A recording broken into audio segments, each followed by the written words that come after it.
The Poor Millionaire. The impossible happened. I bought everything I wanted without money. I showed my banknote and asked for change, but every time the same thing happened. No one was able to change it. I bought all that I needed and all the luxuries that I wanted. I stayed at an expensive hotel in Hanover Square. I always had dinner at the hotel, but I preferred having breakfast at Harris's simple eating place. Harris's was the first place where I had a good meal with my £1,000,000 note. That's where it all started. The news about me and my banknote was all over London. Harris's eating place became famous because I had breakfast there.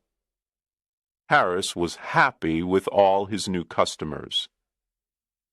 I lived like a rich, important man. I had money to spend.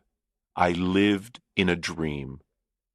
But often I said to myself, remember, this dream will end when the two men return to London. Everything will change. My story was in the newspapers.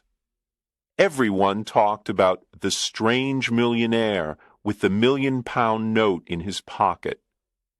Punch magazine drew a funny picture of me on the front page. People talked about everything I did and about everything I said.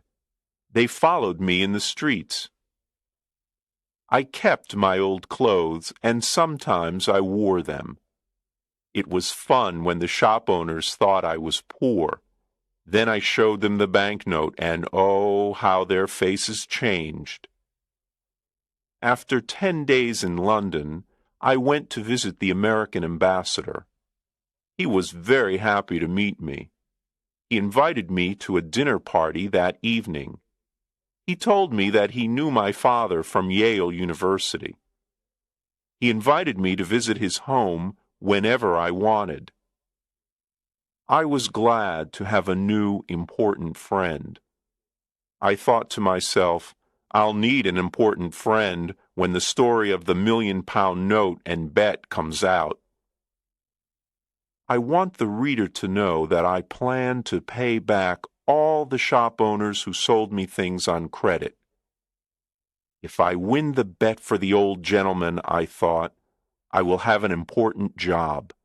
With an important job, I will have a big salary. I planned to pay back everyone with my first year's salary.